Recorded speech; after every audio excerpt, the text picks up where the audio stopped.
Опозицијата објави петиција против прием на мигранти. Македонија да не стане периферија на Европа.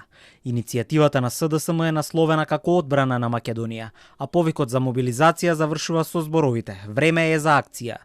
Собирањето на потписи оди преку интернет на веб страницата peticija.mk, а целта е да се соберат 50.000 потписи. Лидерот на партијата денеска ја обвини владата за антидржавно и антинационално однесување.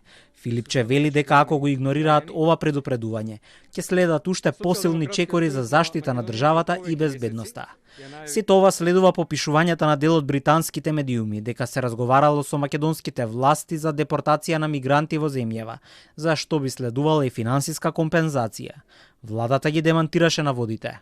Дали ова цената што треба да се плати за да се добие кредит од 6 милиарди евра, кои ќе ги оплаќаат многу следни генерации, следните децении, за да оваа влада тие пари ги потроши на договори во 4 очи. Не смееме да дозволиме насилно внесување на мигранти во нашата земја. Дали може да очекуваме дека на мигрантите ќе им бидат дадени македонски пасоши и ќе бидат гласачка машинерија на ВМРО-ДПМНЕ? Премиерот ја демантира опозицијата, вели дека со Велика Британија е разговарано за заедничка борба против илегалната миграција, но не и за тоа што го пишуваат медиумите од островот. Пред неколку дена британските медиуми објавија дека се преговара нелегалните мигранти и оние кои се одбиени за азил, но не може да се вратат во матичните земји поради безбедност, да им се понуди можност да бараат азил во Македонија. Мицкоски уверува дека додека тој е премиер, нема да никне ниту еден шатор за мигранти во Македонија. Со индигнација ги отфрлам овие шпекулации дека апсолутно планираме било какви кампови на илегални мигранти да правиме. Сега да дојдеме до суштината, тоа што беше во рамките на британските медии. Едно е, они викаат failed asylum seekers. Тоа што значи? Неуспешни апликанти за азил, да ги праќаат во трети земји.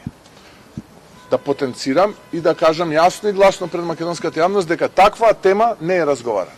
Но доколку се разговара, исто така ќе биде одбиена од наша страна. Председателот на СДСМ пак вели: скандал од невидени размери е тоа што македонските граѓани за овој случај дознаваат од британските медиуми. Ние сакаме развој. Ние сакаме да сме дел од Европска унија. Не сакаме да сме мека на мигранти. Да дојдат луѓе кои што гледаме како се однесуваат во другите земји и какви проблеми ствараат. Насилства, протести, силувања, болести кои што се донесени, кои што се искоренети во многу земји. ВМРО-ДПМНЕ ги демантираше написите во британските медиуми, како и обвинувањата од страна на опозицијата. Велат дека договорот за стратешко партнерство е насочен кон инвестиции, инфраструктура и безбедност, а не кон прифаќање мигранти.